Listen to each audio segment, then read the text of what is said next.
A little thing you might have realised about me is that I'm British, and a lot of media that I consume outside of anime is British.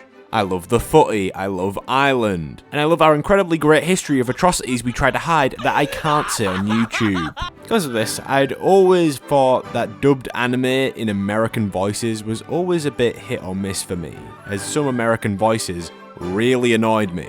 Which sounds like I'm just hating on Americans, but especially in anime, some voices can be a bit jarring. However, one day, a young, curious me, like a true patriot, wanted to see if there was a true British-sounding anime, and googled if one really existed, and to my surprise, they did. One result was Hellsing Ultimate, which has a pretty controversial dub, but for the most part, it is somewhat decent. Another was The Secret World of Variety, which despite him not being credited, was Tom Holland's first ever acting role. There's also a couple others, however, one result I found was a lot more interesting than both of these. On both August 5th and 6th in the year 2000, the BBC decided to have a Japan TV weekend showcasing everything from live performances, documentaries, films, TV series, and of course, anime, with the anime to represent Japan being Urusei Yatsura, renamed Lum the Invader Girl for the British dub. If the name doesn't ring any bells, you might recognise it from this trend a while ago that comes from the opening.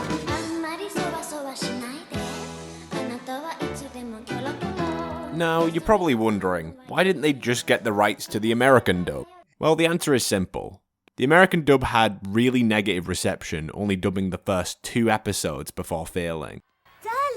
Darling? On my planet, marriage proposals are sacred. I'll dedicate my life to living with you forever. And if you shit on me...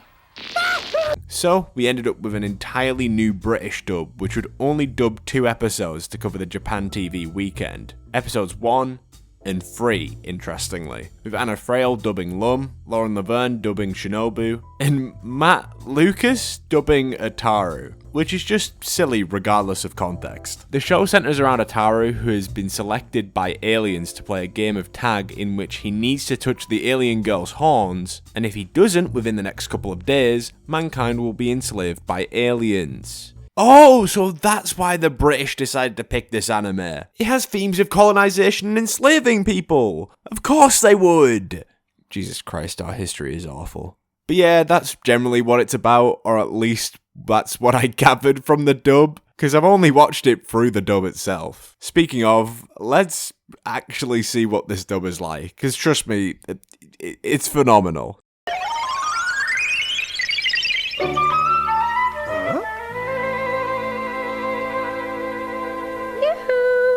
Taru, I'm Princess Lum, your opponent. An alien? Babe! My daughter takes after her mother. Now, if within 10 days you can grab her horns in a game of tag, the Earth is saved. Yeah, but to grab her horns, I'll have to grab that body first. Taru! I hate pervy characters as much as the next guy, but with the British accent, it fits much better than Japanese. But I bet you're worth it. I'll catch you all right with these hands. You see? It fits much better. I'm beginning to realise that the British accent is made for terrible people at this point. Well, this is it. I've let everybody down. I've condemned humankind to slavery. Yes, you have, you lecherous bastard. You couldn't keep your eyes off her, could you? Just because she wears a tiger skin bikini. You're right. She is stunning, but still our enemy. Oh. I don't want to be known as the boy who let the world down. Ataru, dear, if you win, I'll marry you.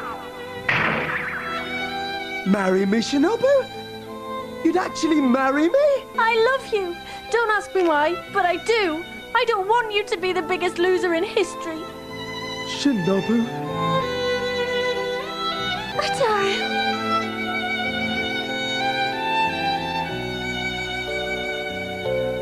Get off! For fuck's sake! Don't you realise your obsession with sex is what helped cause all this? After winning the competition, Ataru talks out loud about marrying Shinobu, and Lum thinks it's about her. And now Lum wants to marry him, and also have space babies. Then bloody Raymond, Lum's ex-boyfriend, shows up, can't speak English, is hot, even to Ataru's mum, and is trying to marry Lum. But Lum, being Lum, refuses. Oh, why don't you just go back to where you belong? Ataru is my boyfriend! We love each other! Shinobu's right. Go home and marry one of your own kind. I won't! And you know why? Because I'm pregnant with Ataru's baby! You got... a bone in your oven. Then, because obviously Ataru is the problem, Raymond and Ataru have a good old-fashioned who can take the most electricity competition, as that's normal. And somehow, Ataru, the human, can take more volts than an alien. Anyways, the next day, Raymond decides the best way to get someone to marry you is by chasing them until they stop. As all people do. He not only simultaneously destroys the village, but also ends up asking everyone to marry him. Absolutely mint. Would you do me the honor of being my wife? Raymond, are you asking me to marry you? I need time to think it over. I mean, there's a dress to buy, guests to invite, the fact that you're a shape-shifting space monster. And what would my parents think of an alien? They were bad enough when I dated that boy from Ipswich. In the end, the town hates Ataru as he's getting the blame for the damages, and all the girls swarm Raymond. And that's genuinely all we get of the British dub. Lovely. It's genuinely a shame that there's only 2 episodes, as I honestly had way too much fun watching this. There's a real fun charm to the dub that has convinced me that British One Piece needs to happen. Also, the show is a pretty silly yet enjoyable idea from what I've seen, and after hearing that they've done a reboot not too long ago, I might actually give the show a watch. It's just a funny, silly show. I didn't mind it at all, even though it was in this weird British voice. To conclude, we need more British dubs. Or at least just licensed dubs that don't take themselves too seriously all the time. Oh wait, what's this? They did this in My Hero not too long ago? Oh, big yikes! Like that was for realsies close. Hux is a total riz cake. You can't unalive that snack. I'd enter my grief era. I take everything I said back. I think all 37 of my subscribers are going to enter their grief era after I end myself. Hey, so this video is a pretty random one, and one I didn't even think I'd have time to do, but I'm here, and I made it. This was actually my first video essay script before I got sidetracked by Dandadan and Look Back, so I hope you enjoyed. I've recently watched A Silent Voice, which hit me very hard, and I might make a video on that next if you guys want that, and are currently reading Vinland Saga at the moment, which is just my favourite piece of media, period. Probably right next to One Piece. Right now is genuinely like the most stressing period of my life.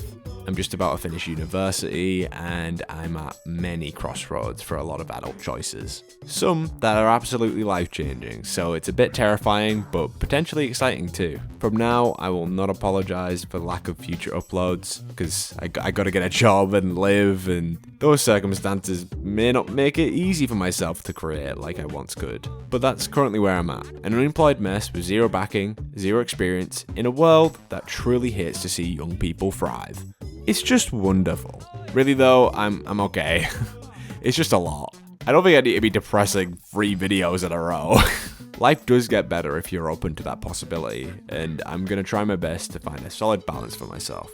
Anyways, I hope you're all doing well, taking care of yourselves, and I hope you have a damn good one. Bro fished. Why did I... God, Jesus Christ.